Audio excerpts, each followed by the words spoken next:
Bonjour à tous, ici c'est MathDev et dans cette vidéo, on va voir comment créer une API REST avec Symfony. Et on va voir déjà ce que c'est qu'une API REST et bien sûr comment faire. Donc d'abord, qu'est-ce que c'est qu'une API d'une manière générale? Une API, en fait, c'est une application. Alors déjà, qu'est-ce que ça veut dire? Ça veut dire Application Programming Interface. C'est-à-dire qu'en général, pour donner un exemple concret, imaginons moi je crée un site, une application, et cette application, elle doit par exemple euh, afficher sur un plan tous les coiffeurs de ma ville, par exemple. Pour éviter d'avoir à recoder quelque chose qui existe déjà, pour le plan, par exemple, je vais pas recoder euh, un plan. Je vais utiliser en fait, par exemple, Google Maps. Donc, je vais utiliser une autre application qui existe déjà et qui fonctionne déjà avec un système de plan. Et donc, je vais intégrer cette autre application à la mienne. Et du coup, c'est ça qu'on a, enfin, c'est l'autre application aura comme rôle un rôle d'API justement à ce moment-là. Donc en gros, c'est ça. En fait, c'est si vous créez une application qui après est à la disponibilité de tous, que tout le monde peut intégrer après dans ses projets pour réaliser différentes fonctions, dans ces cas-là, votre application devient une API. Voilà, ça c'est pour ce qu'est une API. Maintenant, on va avoir une API REST. REST, R-E-S-T. Alors, pourquoi? Qu'est-ce que ça veut dire? Ça veut dire Representational State Transfer. Mais ça nous dit pas grand-chose. Ce qui est important de savoir pour faire une API REST, elle doit être déjà extrêmement simple, le plus simple possible. Cette API devra être uniforme et devra respecter certaines règles. Notamment, elle devra utiliser le protocole HTTP. Elle devra renvoyer une réponse sous format JSON. Chaque ressource doit être identifiée par une URI. Donc une URI, c'est une URL, mais unique, hein, pour identifier une ressource précise, en fait. Ça, je vous montrerai comment on fait. C'est très simple, en fait, hein. C'est quand vous faites votre contrôleur, vous savez, vous mettez la route et vous déterminez, en fait, le nom d'une route. Ben, c'est ça, en fait. C'est une URI. Donc, cette URI doit être liée à un protocole HTTP pour qu'on puisse, en fait, utiliser la méthode GET pour aller, justement, récupérer ces données, ces informations. Oui, une API, c'est aussi beaucoup utilisé pour faire de l'Ajax, autrement dit de l'asynchrone. Car la plupart du temps, les API, on fera des requêtes avec du JavaScript en utilisant Axios ou Fetch, ou l'API Fetch, pour aller justement requêter ces informations qui reviennent sous format JSON et pouvoir les traiter plus facilement. Bien entendu, on peut le faire aussi en PHP, hein, ça c'est pas la question. Mais voilà, la plupart du temps, euh, c'est comme ça qu'on récupère les données. Et maintenant, là, ce qu'on va voir, c'est, on avait déjà vu dans les cours précédents comment requêter une API et aller récupérer des données. Là, ce qu'on veut, c'est comment créer une API. Et souvent, une API peut être créée, bien entendu, aussi en JavaScript, mais la plupart du temps, comme c'est du back-end et que ça va être stocké sur un serveur, la plupart du temps, c'est créé avec PHP et de préférence même Symfony. Pourquoi de préférence Symfony? C'est que justement la méthode REST a été conçue à partir de Symfony. Elle est vraiment, tout est recommandé pour que il vaut mieux utiliser Symfony. C'est pas obligatoire, mais c'est mieux. Alors pour qu'une API soit considérée comme une REST API, elle a aussi certaines contraintes qu'elle doit respecter. C'est-à-dire, par exemple, elle ne doit pas sauvegarder les réponses. C'est-à-dire chaque requête est unique. On envoie les requêtes, il y a la réponse et basta. Ça ne doit pas être persisté, ça. La réponse ne doit pas être persistée. Par contre, elle doit être cacheable. C'est-à-dire qu'elle doit indiquer, en fait, elle doit avoir un numéro de version qui indique, en fait, au client si les données peuvent être stockées ou dans le cache ou pas. Alors, une API peut, dans certains cas, ressembler à une base de données, dans le sens où elle va stocker des données qu'on va pouvoir aller requêter.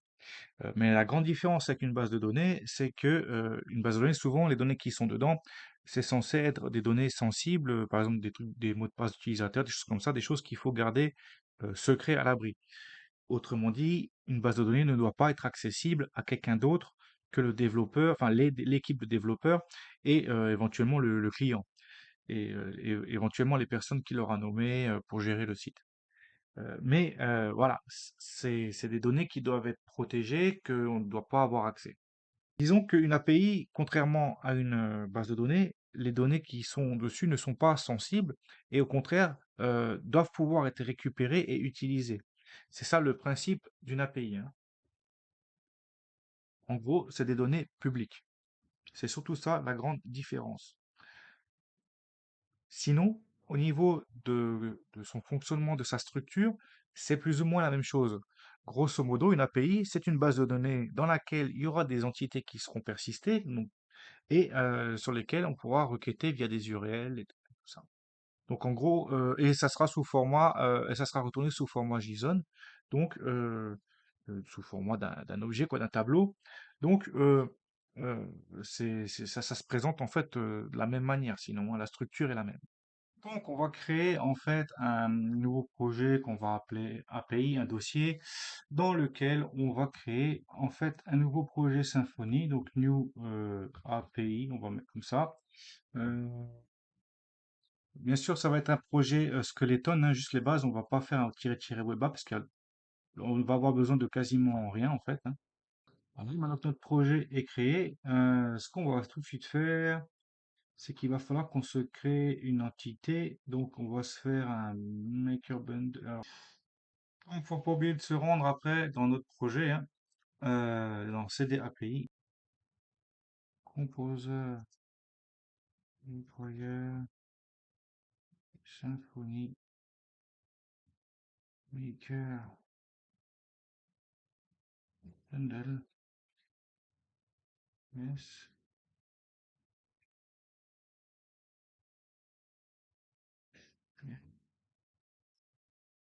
Ok, et là, on va pouvoir se faire un Symfony console make entity article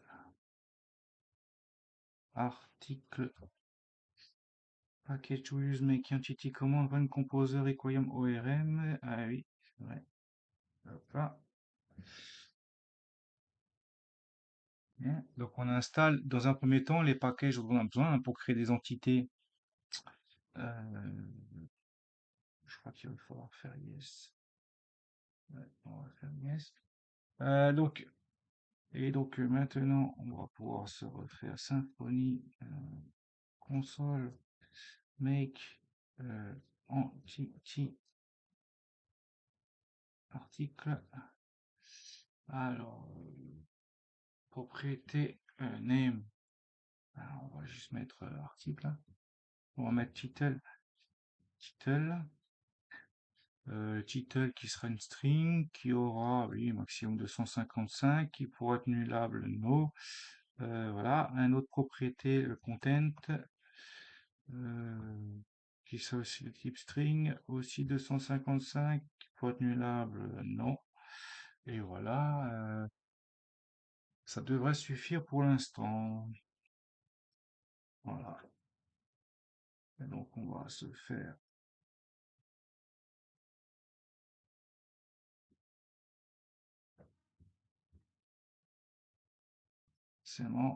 forcément, vu qu'on n'a pas mis, on n'a pas inséré, alors on va se créer une base de données. Donc on va aller dans notre point env. Bon là, comme ce point démo, je vais pas faire tout le beans, revenir sur le point env, point local, etc. Je vais le faire directement là-dedans. Là, je vais commenter celle-ci et je vais utiliser donc la MySQL, mais je vais la première là-haut.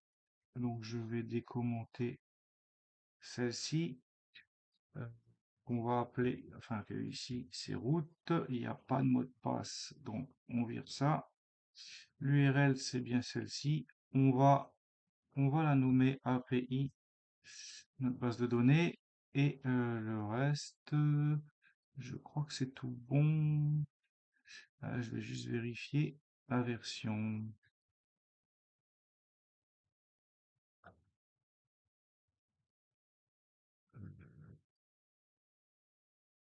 Version du serveur, non, c'est 5.736. Copier. Voilà. Donc ici, CTRL V, CTRL S. Non. Et maintenant qu'on a fait ça, on va créer notre base de données avec la commande php console doctrine database create. Create database API for connection named default. Très bien. Et donc si on va vérifier maintenant là-dedans, on a bien elle est où? On a bien notre base de données API qui s'est créée ici. Très bien. Et là, hop là, hop là. Bon. Ah, maintenant qu'on a ça, on va enfin pouvoir faire notre entité. Alors, juste un instant, on l'avait créé l'entité. Ah oui. Ah oui, c'était un intérêt de faire la Symfony console make migrations. Voilà, success. Et on va tout de suite faire du coup. Je sais pas pourquoi il me met ça, mais on va tenter. Yes, très bien. Ok, comme ça c'est fait. On va pouvoir maintenant se créer un contrôleur. Symfony make console make contrôleur qui sera basé sur l'entity article. Hein. Donc on va faire article contrôleur. Et donc on va avoir aussi la repository. Très bien, très bien, très bien, très bien. Très bien, très bien. Donc on va dans notre contrôleur. Et là, on va devoir, ah ben, fait JSON response, très bien. Alors, article, name, article, très bien. Fonction index, JSON response, parfait. Return this JSON message, welcome to your new controller, pass source. Use app repository, le article repository, on va en avoir besoin. Très bien. Et donc, quand je vous disais tout à l'heure, une URI, donc une URL, c'est ça, tout simplement. Hein. Donc, c'est pour ça qu'il faudra bien ici mettre annotation route, parce qu'on va besoin d'utiliser ça, les attributes. Donc, il faut bien qu'il y ait une URI unique qui va retourner un truc. Et il faudra bien que notre contrôleur ne retourne pas du twig, c'est-à-dire d'habitude, vous savez, ça retournait avec les méthodes render vers un fichier de vue. Et là, justement, il faudra pas. Ça doit retourner justement du JSON. Donc là, ça c'est bien, c'est juste qu'on ne mettra pas ça en fait.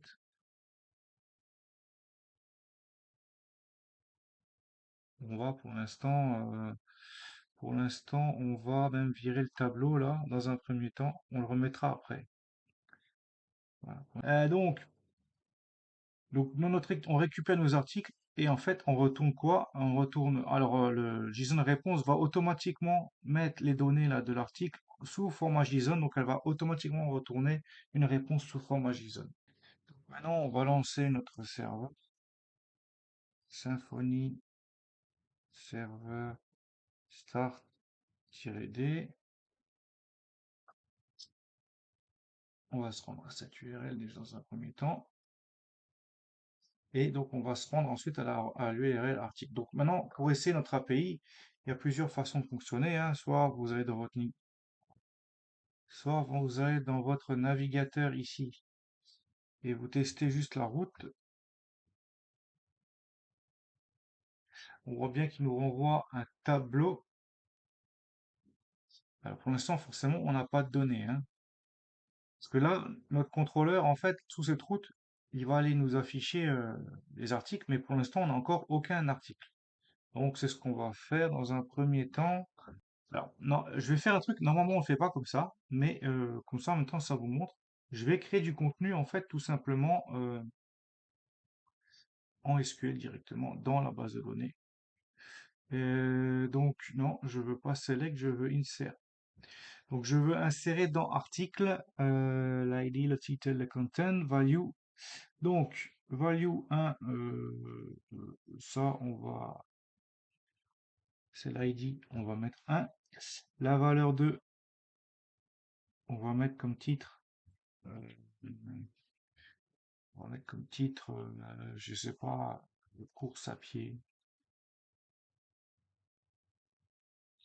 Et en valeur 3, on va mettre un lorem ipsum. Je vais l'écrire juste comme ça. Ipsum, blablabla, blablabla. On exécute. Ce qui fait qu'on a maintenant dans notre table article, nous avons bien un article.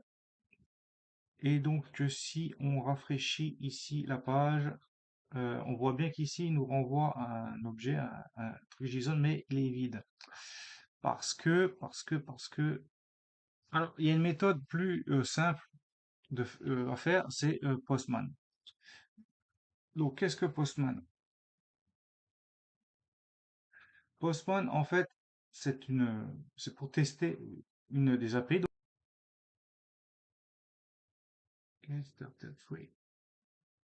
Voilà.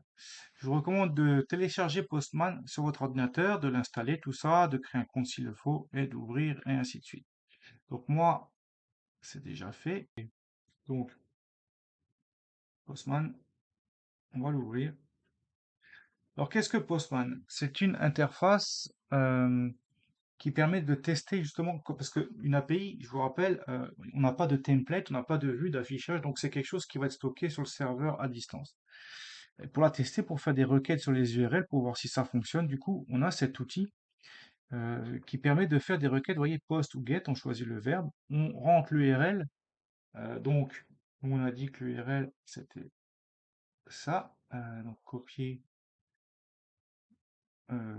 paste. Donc on rentre l'URL sur laquelle on veut requêter, et ensuite on send, et on va tout de suite voir en fait la réponse. Donc là il nous répond exactement la même chose. Donc pour pouvoir en fait voir les données, il faut simplement déclarer une nouvelle variable datas par exemple, qui sera un tableau. Et ensuite faire une petite boucle qui dit que on met article as key égale article, qui dit que la clé de data, donc une clé de tableau qu'on va appeler title, prendra en valeur article qui va aller récupérer le get title, hein. Ensuite, car je rappelle que ça en fait ça représente euh, notre entité, hein, qui a donc les méthodes, on n'avait pas regardé, mais on voit bien que quand on a créé notre entité avec le Maker Bundle, il nous a directement créé les méthodes, hein, get title, get content. Donc, c'est ce qu'on utilise hein, pour aller récupérer d'abord le titre. Euh, En fait, le for each, ça va être pour que pour chaque article qu'on va, là on en a qu'un en base de données, mais si on en a plusieurs, il va le faire pour tous.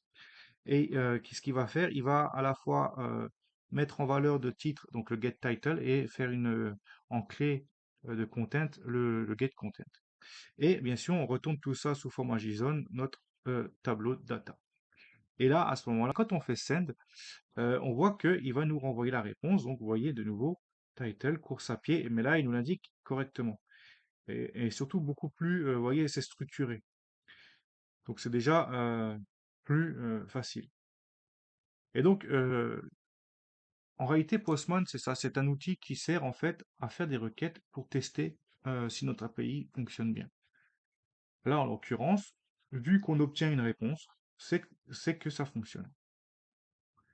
Et donc, ce qu'il faut comprendre aussi, surtout, c'est que du coup, une fois que vous avez créé votre API, aussi bien vous que d'autres personnes, d'autres développeurs qui voudront utiliser votre API, devront justement, pour utiliser ces données-là, devront utiliser cette URL. Donc, forcément, dans la documentation de votre API, ça devra être indiqué que l'URL sur laquelle ils devront requêter et le verbe qu'ils devront utiliser pour pouvoir récupérer et utiliser ces données. Maintenant, on va voir comment mettre des données sur notre API, en envoyer. Donc, on va pas le faire intégralement dans le sens où il faut s'imaginer c'est comme si on allait créer un formulaire et que ce formulaire allait envoyer les données.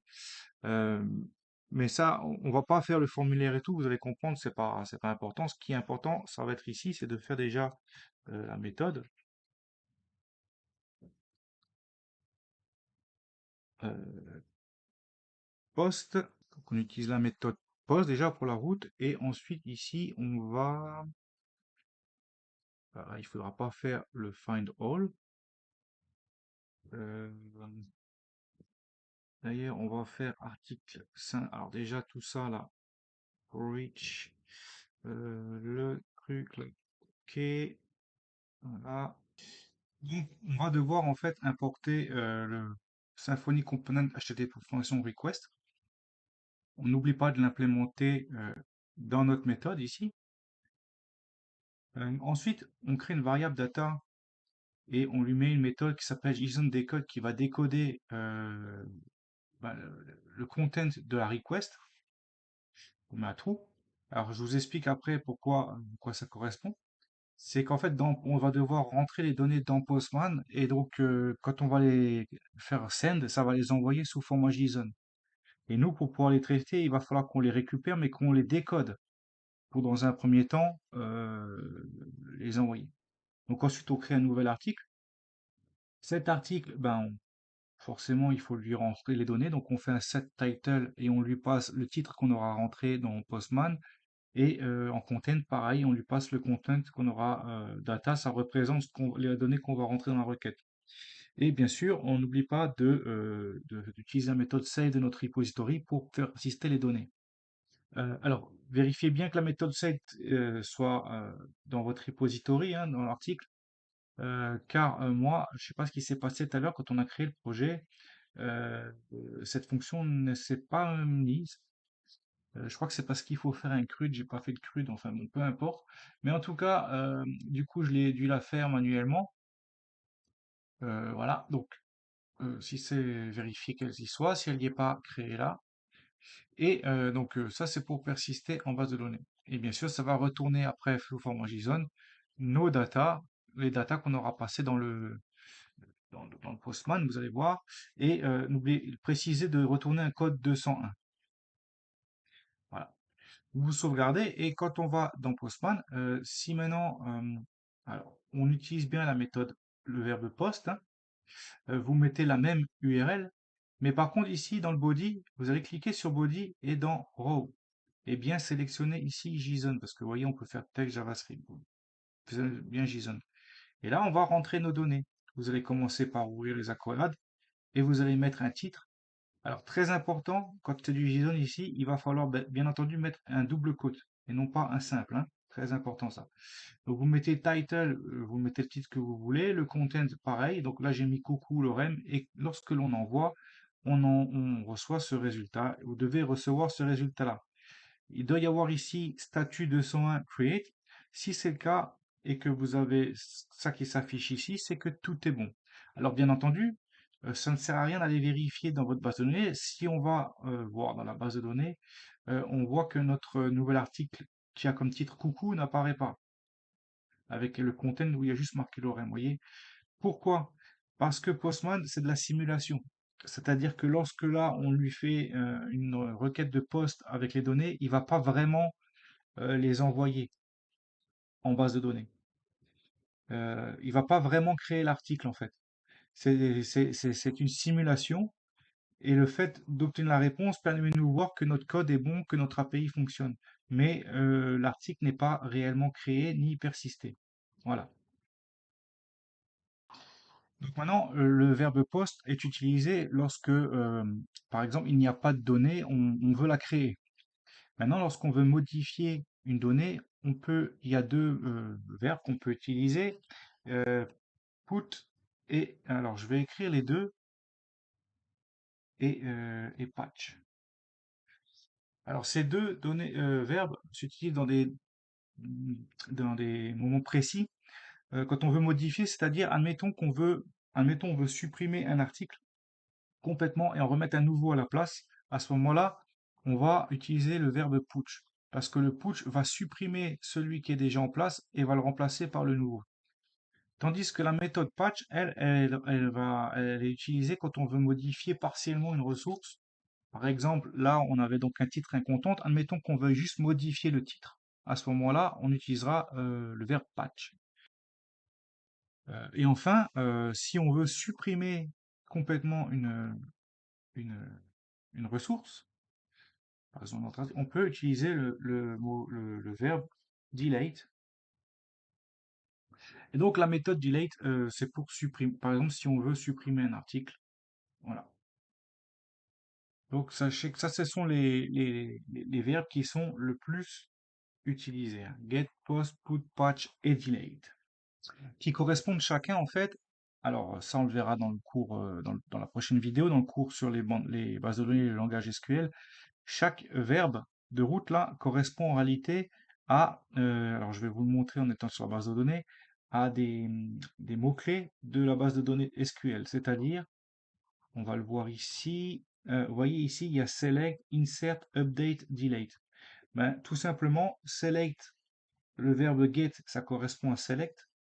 Le verbe euh, post, ça correspond à insert. Et justement, le mot put et patch, ça correspond à update, et delete, ça correspond à delete, hein.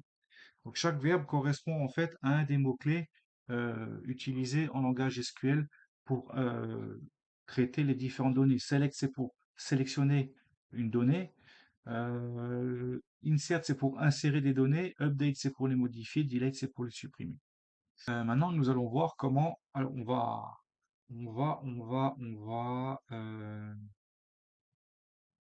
on va supprimer notre entité. Delete. Non, non, on va supprimer l'entité là comme ça, juste, ainsi que le repository, et ainsi que le contrôleur qu'on a créé là. Très bien.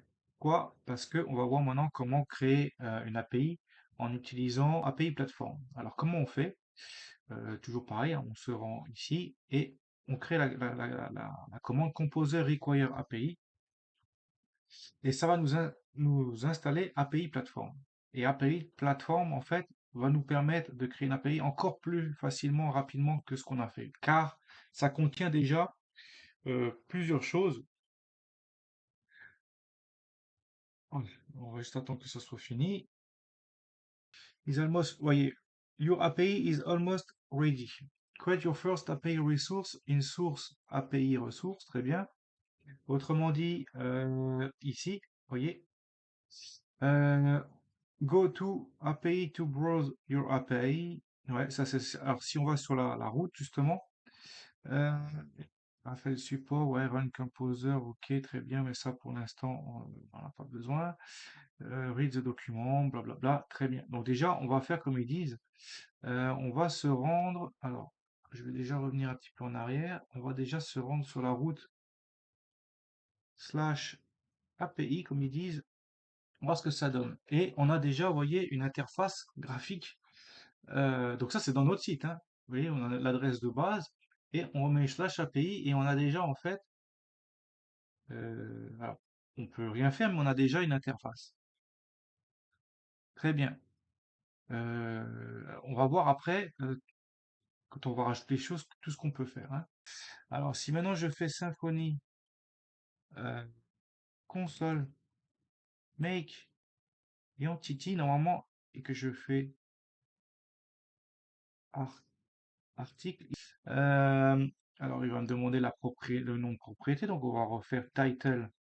Alors, attendez, title, qui est une string, qui est 255, qui n'est pas annulable, etc. On va lui mettre un content.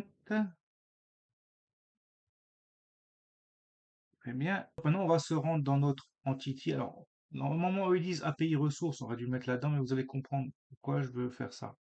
C'est que maintenant, il suffit de rajouter la notation. Alors ici, vous voyez, en haut de la classe, il suffit ici de rajouter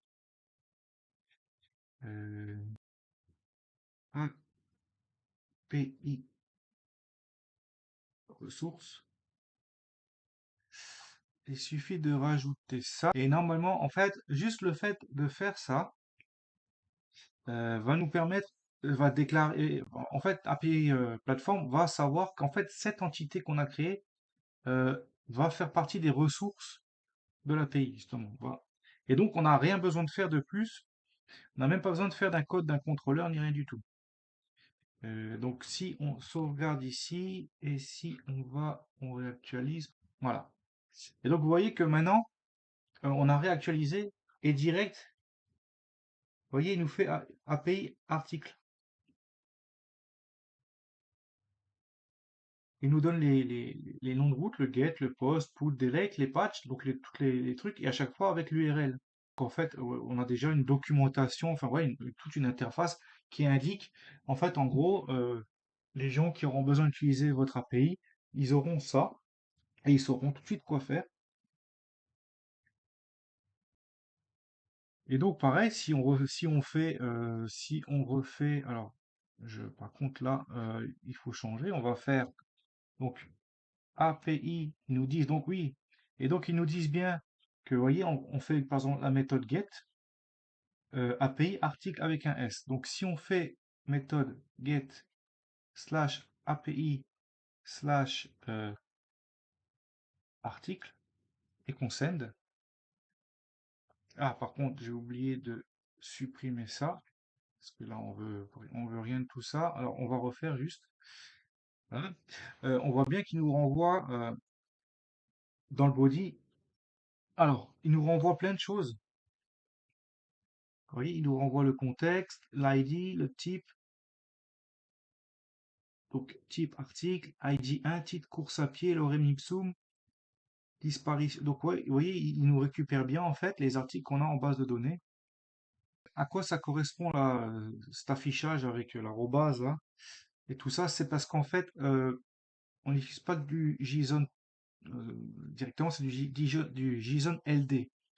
C'est une façon qui reprend de façon JSON, mais qui rajoute encore des choses comme le contexte, justement, des choses comme ça.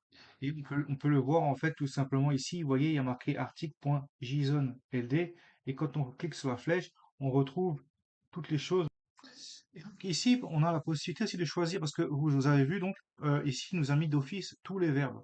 Et admettons, nous, on voudrait que les utilisateurs ne puissent que utiliser le verbe get sur notre API, ne puissent pas ni mettre des nouveaux articles, ni en modifier, ni rien du tout.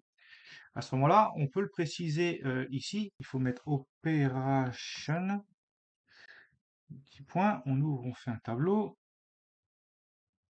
On va refermer ici. Donc en fait, si on met juste get, c'est pour récupérer, par exemple, par exemple, parmi tous nos articles, en récupérer un seul. Et donc forcément, il va nous mettre euh, que dans la route, on doit indiquer l'ID de l'article en question. Maintenant, si on veut récupérer tous les articles, dans ces cas-là, il faut ici, plutôt que de faire un new get, il faut faire un get collection.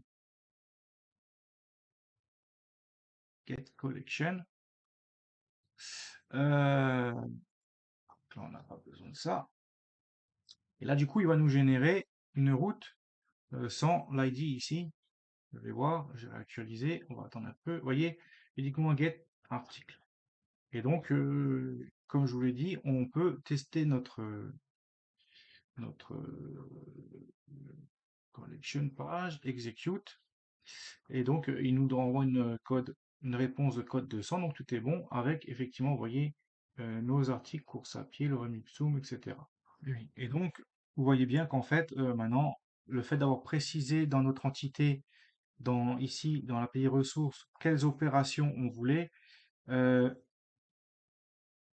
ça nous met ici uniquement celles qu'on a précisées. Donc, on a précisé que la get collection, donc il nous mettra que ça. Maintenant, on peut en préciser plusieurs. Si on avait voulu qu'on peut faire du get et du post, il suffit de mettre une virgule et de faire un new post, hein, tout simplement. On sauvegarde. Là, il faut pas oublier. Alors, on va copier ça. Donc, copie, on colle et on rajoute donc post, on sauvegarde. Et donc, et si on réactualise, on verra qu'on aura Donc, nos deux méthodes possibles, get et post. Vous voyez? Ce qu'il est possible, c'est que par exemple, dans nos articles, notre API, on voudrait pouvoir trier, par exemple, euh, savoir si trier par article, par exemple, qui est publié ou article, les trier en fonction de leur titre, ou des choses comme ça. Donc pour ce faire, donc déjà on va enlever ça. Bon, on pourrait le laisser, hein, c'est pas un problème, mais là, juste parce que plus besoin. Là, on peut rajouter tout simplement une annotation. Donc API filter. Et dans API filter, donc si on veut trier par exemple un booléen, par exemple uniquement les articles qui sont publiés, on pourrait faire par exemple un boolean filter, voilà, boolean filter. Donc toujours penser à vérifier qu'il va bien vous l'importer, hein. Ça déjà pour l'instant, voilà. Boolean filter, donc classe. Et qu'est-ce qu'il prend? Il prend des properties, properties, et il faut lui préciser, donc par exemple, is published,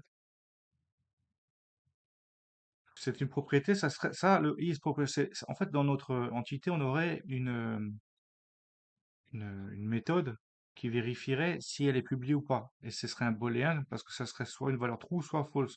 True pour dire que c'est publié et false pour dire que ça ne l'est pas. Et donc, c'est pour ça qu'on met un boolean filter. Donc là, on pourrait notre API, en fait, trier tous nos articles en fonction de s'ils sont publiés ou pas. Ensuite, on peut aussi, donc pareil, on refait un API filter, ça change pas. Mais là, par exemple, on pourrait vouloir un order filter.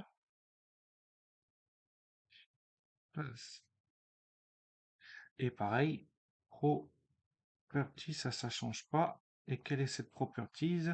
Donc là, par exemple, ça n'a rien à voir avec un booléen. On va vouloir trier dans l'ordre, par exemple, de, je sais pas, ordre alphabétique du titre, j'en sais rien, en fonction du titre. Donc, on pourrait juste mettre title. Et donc là, en fait, ça trierait nos articles en fonction du titre. Je vais modifier alors, dans article.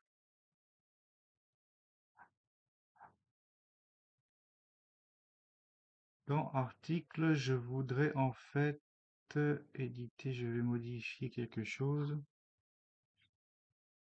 Je vais ici mettre la course à pied ou les courses à pied.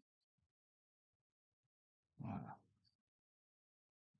Pourquoi je fais ça? C'est pour changer la lettre, pour voir si ça va bien me trier par ordre alphabétique. Et donc, pour filtrer, on fait order filter. Ça, c'est bon. N'oublie pas d'importer le bon truc. Donc, c'est celui-ci, hein, order filter. On va sauvegarder ici. Et donc, maintenant, ce qu'il est possible de faire, du coup, du fait qu'on a fait ça, si on recherche. Alors, par contre, le client, l'utilisateur, il devra taper dans l'URL, il devra le préciser.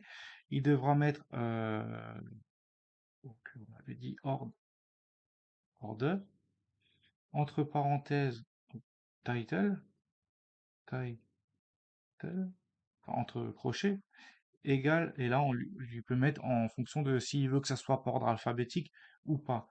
Donc, si on veut par ordre alphabétique, donc ascendant, on met ask, sinon on met desk. Et si on send, on voit qu'il nous a bien mis nos articles, mais vous voyez, il les a mis dans l'ordre alphabétique par le titre. Vous voyez que le D, disparition, arrive avant le L de les courses à pied, du titre les courses à pied. C'est pour ça qu'il nous met euh, l'article numéro 2 en premier. D'ailleurs, dans la réponse, on peut voir en fait en dessous euh, que justement ici, vous voyez, variable order title, property title, en fait, le JSON LD nous met des informations supplémentaires. Donc maintenant, concernant la pagination, Alors, ce que j'appelle pagination, c'est-à-dire que bon, nous, on a que deux articles en base de données. Mais imaginons qu'on en ait une centaine. Lorsque le client va requêter, en fait, qui va lui afficher, donc j'ai dit on a 100 articles, mais il va afficher 3 pages contenant chacun, enfin 4 contenant chacun 30, parce que par défaut, si on ne change pas ce paramètre, il affiche 30 résultats. Autrement dit, sur la première page, il va afficher 30 articles.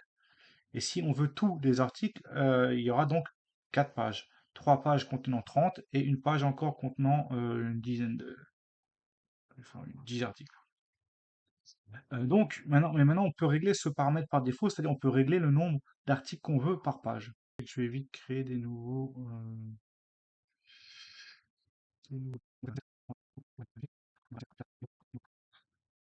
Ok, donc là, je viens de créer deux articles supplémentaires, comme ça, on en a 4. On vérifie, c'est bien. De mettre pagination item per page et de mettre la valeur souhaitée. Donc, par exemple, là, on va mettre 2. Donc, si on sauvegarde et qu'on fait de nouveau une requête,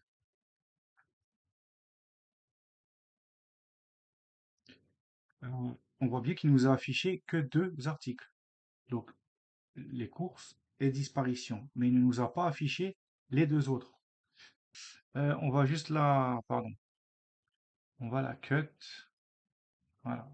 On sauvegarde.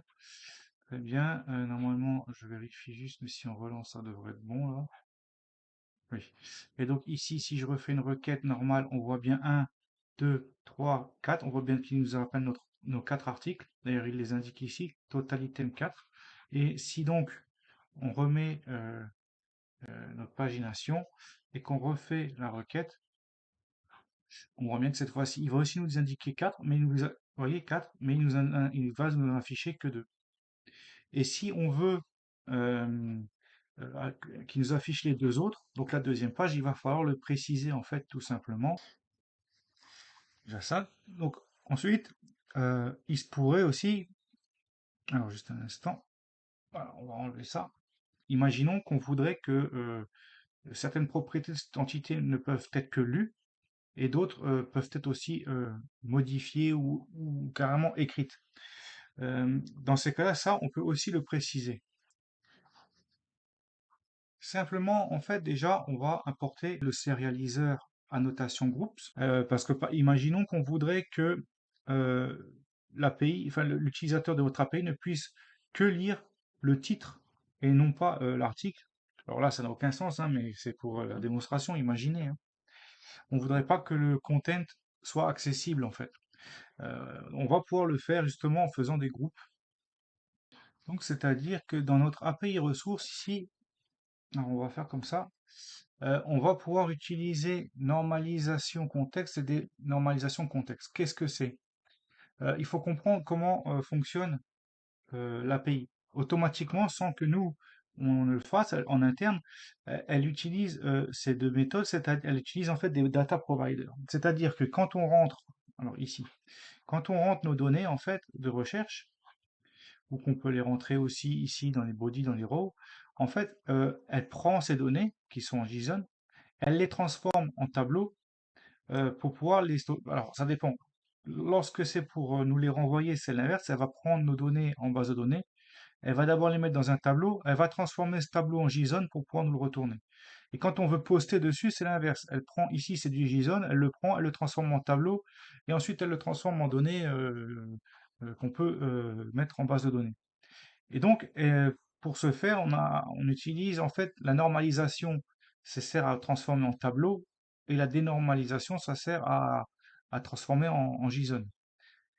Et donc, du coup, on va utiliser ces deux attributs-là. Et ces attributs, en fait, prend en groupe, justement, on va lui préciser, en fait, par exemple, les articles read et articles write. Autrement dit, ceux qu'on peut lire et ceux qu'on peut écrire. Et donc, par exemple, après, dans ici, euh, groups, voilà. Et ici, en fait, on va pouvoir déterminer, alors, on n'est pas obligé de mettre article comme ça. Ah, et donc, oui,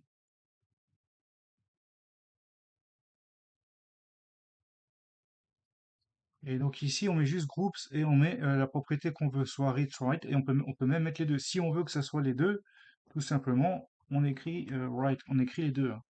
Là, on a dit on veut uniquement lecture, et donc si on send notre chose. Ah, par contre, j'ai oublié ah oui, on a oublié de le mettre sur le.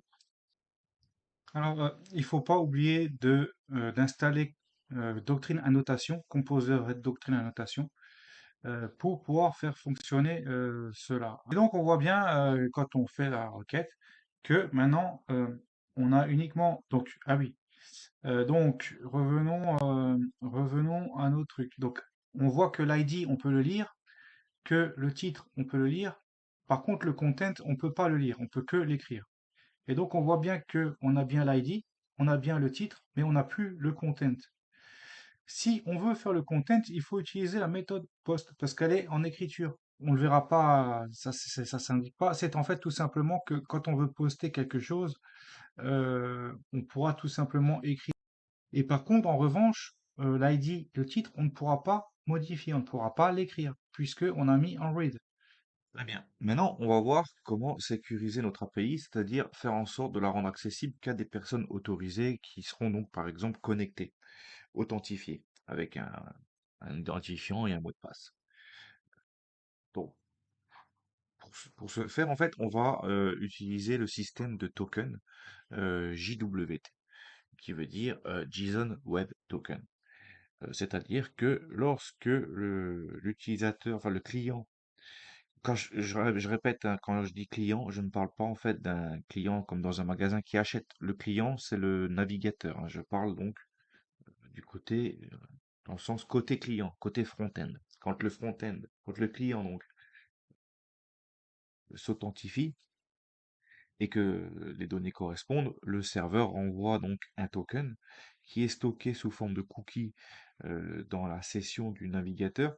euh, qui permet en fait à chaque fois que l'utilisateur va refaire une requête de l'authentifier automatiquement sans qu'il ait besoin de rentrer à nouveau son identifiant et son mot de passe. C'est ce qu'on va voir maintenant comment faire pour sécuriser notre API. Donc on va utiliser plusieurs choses.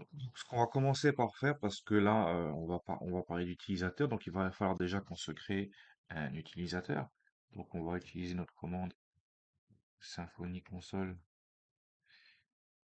make user. User, oui. On va le stocker en base de données, oui. Et on va choisir l'email.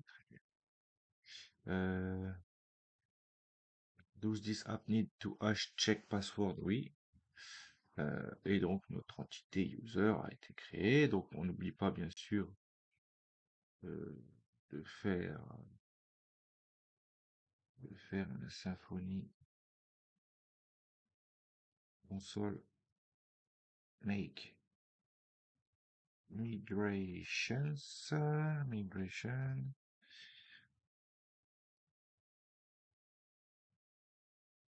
ainsi qu'un migrate. Tout de suite, comme ça c'est fait. Yes, très bien. Dans notre security YAML, c'est très important de faire tout ça. Il faut vérifier qu'il y a bien là ce Enable Authenticator Manager True. Ça change pas. Le provider, on n'y touche pas non plus. Ça, normalement, vous devriez déjà l'avoir, tout ça. Mais ensuite, dans le firewall, ce qui est important, c'est qu'il faut bien que vous ayez donc le dev au départ. Ça, vous l'avez aussi. Par contre, là, vous avez deux choses. On a le logging et tout ça, il va falloir le mettre, ainsi que API. Et par contre, normalement, vous devriez avoir quelque part un main et peut-être même encore autre chose. Il faut le supprimer. Donc, si vous avez un main, supprimez-le et mettez bien dans cet ordre-là. D'abord le logging et ensuite l'API et pas l'inverse, hein. Et donc, recopier ce code. Donc, on va créer un pattern, une route qui va s'appeler slash API slash logging. Stateless true, ça c'est important parce que je rappelle qu'une API REST doit être stateless. Donc, c'est important de le mettre ça. Et ensuite, de préciser le JSON logging. Donc, sur quelle route? Donc, ça sera sur slash API logging check. On utilisera donc le username, l'email et le password là. Et on met deux petites choses là, success handler, qui est Lexis JWT authentication.handler.authentication success pour le premier et failure pour le deuxième, hein. Et ensuite API pattern, vous mettez slash API avec un slash d'abord. Pareil, stateless true et JWT.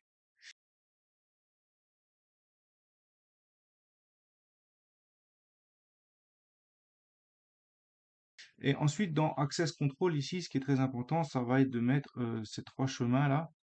Euh, donc ça, c'est les chemins qui sont normalement par défaut. Vous les laissez commenter et vous en créez trois nouveaux.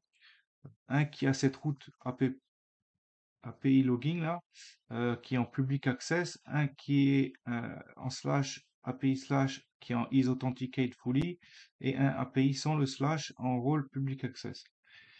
Ça va être important. Pourquoi de faire les deux? C'est que on va vouloir que tout le monde puisse avoir accès à notre documentation, autrement dit à ça, c'est-à-dire la consulter, voir que get égale API, savoir ce qu'il faut faire. Par contre, on n'a pas envie que tout le monde puisse faire les différents, requêter dessus. On veut qu'ils puissent consulter accéder à cette page pour pouvoir obtenir parce on va pouvoir ici s'authentifier pour obtenir un user, un token. Mais ça, je vous montre après. Mais ce qu'on va et qu'on va devoir rentrer là-dedans pour pouvoir utiliser les routes. Parce que pour l'instant, je vous montre, quand on va dans Get API article, ici on peut faire des essais.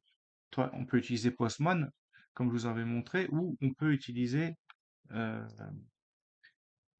ça. D'ailleurs, je sais pas si je l'ai montré. Euh, et donc en fait, par exemple, alors cette première route, qu'est-ce qu'elle fait? Elle va aller récupérer tous nos articles qu'on a en base de données. Donc si on fait execute, vous voyez, ça charge.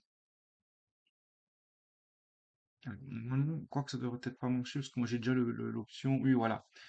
Et vous voyez, en fait, il me met une erreur 401. Pourquoi? Parce qu'on n'est pas autorisé. Il dit message, il manque le token. Et c'est normal.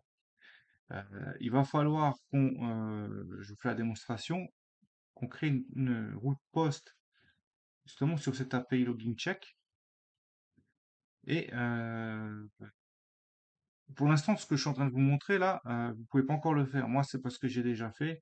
Voilà. Donc là, par exemple, si on fait try it out, et que je rentre mes identifiants de l'utilisateur que j'ai créé.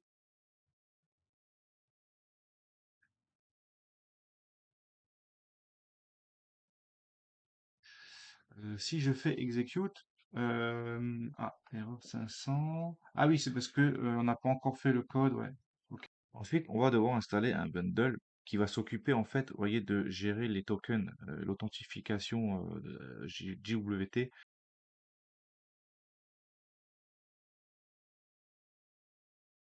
On va voir deux, trois petites choses, c'est-à-dire dans notre fichier .11, il y a ça qui a été créé. Alors bien entendu, une fois de plus, on va le faire en fait, hein. Je vais le faire tout simplement parce que il faut toujours créer en fait un fichier .env pour local, .env, .local, euh, et coller tout ça dedans. Parce que en fait, tout ce qu'il y a là, les données sensibles, généralement, ça ne doit pas être versionné. Donc tout ça, il faut les mettre en fait là-dedans. Et d'ailleurs, dans le gitignore, c'est bon. Et donc, on voit qu'il nous a créé, en fait, vous voyez, lexique d'authentification. Et ici, on va devoir mettre, en fait, tout simplement, nos clés secrètes, et nos clés publiques, et notre passe-phrase. Donc, c'est comme un mot de passe, hein, mais d'une phrase, en fait. La chose à faire, c'est se rendre sur ce site, et de descendre ici, et de télécharger, en fait, le fichier .exe. Vous voyez, ça va se télécharger. Dès que c'est fini, ça va se lancer. Et on va tout de suite l'ouvrir. Comme ça, je vous montre, en fait, ça sera beaucoup plus simple. Alors ici, vous voyez, déjà, il faut accepter, ça c'est sûr. Et il vous dit qu'il y a des donations, que ça serait bien. Alors, c'est vrai que c'est mieux, mais c'est pas obligé. Vous faites Next, il vous demande le fichier, vous faites Next, vous faites Next aussi, et là, il vous fait Install. Alors, voilà. Et c'est ici, vous voyez, il y a une petite case, et il vous demande si vous voulez payer une fois 10 dollars en donation. Si vous voulez faites-le. Vous pouvez mettre même régler d'autres choses, hein. Maintenant, si vous voulez pas gratuit, vous décochez et vous faites finish. Ensuite, il va falloir vous rendre dans variables d'environnement, modifier les variables dans environnement système, et là, il faudra se rendre dans le pass et faire nouveau et ajouter la nouvelle adresse qui est celle-ci. Moi, je l'ai déjà fait, alors je vais juste faire, ouais, c'est ça, c'est Program Files OpenSSL Win64. Alors, pour le trouver autrement, vous pouvez ouvrir un dossier, aller dans C, dans Programme, et là, vous allez dans votre OpenSSL Win64, vous cliquez dessus, et là, vous pouvez copier l'adresse, que vous pouvez après, justement, en faisant nouveau, coller ici. Et bon, moi, c'est déjà fait, hein. Donc, on va annuler tout ça. Et OK.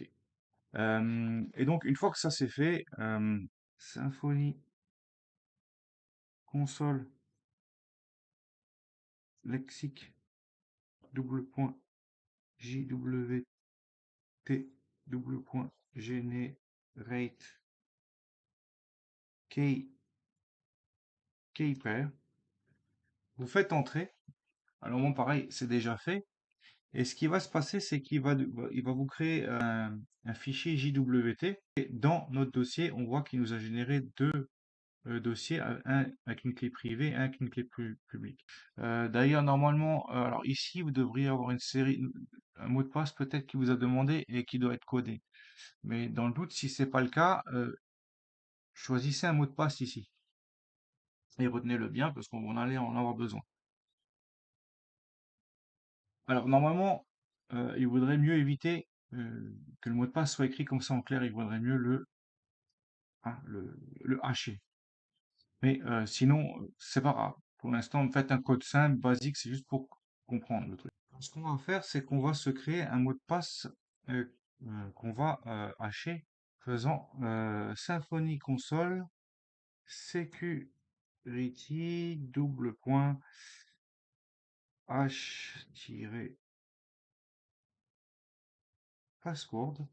H-password. Quand vous faites entrer, il va vous demander de rentrer un mot de passe. Voilà, donc vous rentrez le mot de passe que vous voulez. Par exemple, moi je fais un simple 1, 2, 3, 4, 5, 6. Alors, il s'écrit pas, c'est normal, hein. Il s'affichera pas.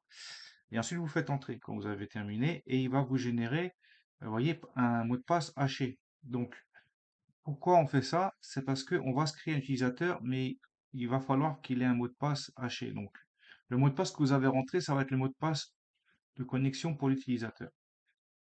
Et donc, on va aller dans notre on va le créer comme ça, notre utilisateur, on va aller dans User.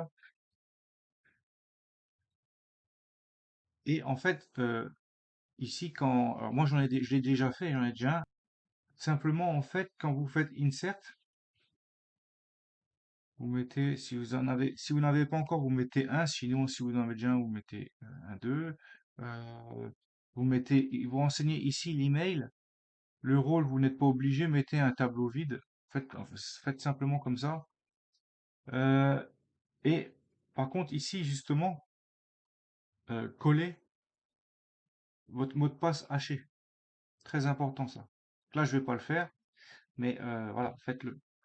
Euh, donc, une fois que vous avez créé un nouvel utilisateur en base de données avec son mot de passe haché, nous, on va devoir se créer un fichier. Alors, il faut aller dans config. Dans config, dans package. C'est très important ça, de bien respecter, d'aller dans package et de créer un fichier qui s'appelle apiplatform.yaml. Comme ça. Faire très attention parce qu'il existe déjà un fichier qui a le même nom, mais dans route ici. Vous voyez, API platform.yaml, qui a un autre code. Celui-là, il a été généré automatiquement et il faut pas y toucher. Il faut surtout pas le modifier, il faut laisser tel quel. Ce qui est très important, c'est vraiment de créer un nouveau fichier. Alors là, il était déjà, mais moi, c'est moi qui l'ai créé, et de mettre ce code-là dedans. C'est ce qui va permettre, en fait, d'autoriser ici, quand on va cliquer, d'avoir tout ça. Et de pouvoir mettre notre token. Ah oui, et dans route, donc dans le fichier route.yaml, c'est très important de mettre ça, cette partie-là. Ça, c'est ce qu'il y a d'office. Ça, c'est ce que vous devez rajouter. C'est pour préciser qu'en fait, le chemin vers la route check se fera en poste. Donc, normalement, c'est tout bon. Et donc, si maintenant on retourne sur notre documentation, n'oubliez pas d'actualiser. Maintenant, on va pouvoir faire des essais. Donc, je vous l'ai dit. Donc, ce qu'on va faire, on va le faire en deux temps. On va d'abord faire avec Postman. On va requêter, on va faire send ici. Et vous voyez qu'ici, il nous met message expired token. Normal, puisque on a plus notre token a été expiré. Voilà. Donc, on peut pas consulter. Vous voyez que tant qu'on n'est pas authentifié, on ne peut pas consulter cette route. On va vérifier directement, parce qu'on peut faire exactement la même chose ici. En allant là-dedans, on peut faire try it out. Et là, on faisait execute. Donc ça, c'est sur notre méthode get. Et il va nous dire la même chose. Vous voyez, erreur, ou on n'est pas autorisé. Il n'a pas trouvé le token. Et donc justement, on va pouvoir, oula, close, générer ce token en allant ici dans login check. Donc ça va être une requête qui sera donc en post. Donc on va aussi le tester d'abord sur Postman. Donc on va sélectionner post. C'est sur la même route. Non, c'est pas sur la même route, justement. C'est sur. Alors, normalement, si je dis pas de bêtises, oui, c'est ça, c'est login check. Oups, pardon. Donc Postman. Donc ici, vous modifiez, vous faites login check. Et là, par contre, très important, c'est que dans le body, il va falloir renseigner justement bah, l'email. Email. Euh, Très important d'utiliser les doubles cotes, hein, je rappelle. Donc après, vous mettez l'identifiant, autrement dit, le mot l'adresse mail et le mot de passe de votre utilisateur que vous avez créé, hein. Donc là, le mot de passe, vous mettez en dur le vrai, hein, et vous faites send. On va voir ce qu'il nous dit. Et normalement, vous voyez, il nous renvoie bien un token. Alors, on pourrait utiliser celui-là, mais comme je vais vous faire la démonstration sur l'API directement, donc quand on va dans Post ici, on va faire exactement la même chose, on va faire try it out, et là il va nous demander de remplir, vous voyez, email, donc on remplace ici, on met l'email, et enfin ici on met le password. Et si on fait execute, il va faire pareil, vous voyez, il va nous faire code 200, c'est bon, et il nous renvoie un token. Et ce token, on va le copier, et on va aller là-dedans. Et là, ce qui est très important, c'est de ne pas oublier de mettre d'abord le mot bearer, comme ceci. Et ensuite, de coller le token. Si vous ne faites que coller le token, ça ne marchera pas. Donc, très important de ne pas oublier de mettre ce mot avant. Vous collez votre token et vous faites authorize. Vous faites close. Et là, maintenant, on va pouvoir, avant, quand on avait fait get sur cet article, et là, c'est pareil, on va le refaire. Get article. On va le faire là, déjà, pour commencer. Tout à l'heure, il nous mettait un expired token. Mhm. Ah oui, par contre. Pourquoi? Pourquoi? Expired. Ah, normalement, là, il y a un petit souci. Alors, je vais juste vérifier. En fait, c'est peut-être parce que comme on en a généré un nouveau ici. Alors, on va d'abord faire exécuter ici. Et ouais, en fait, ouais, c'est pour ça. Ici, il aurait fallu que je colle le token dans l'autre là-bas, dans le postman. Ah oui, mais je l'ai pas parce que j'ai pas. Ah oui, je me suis pas authentifié. Oui, c'est normal.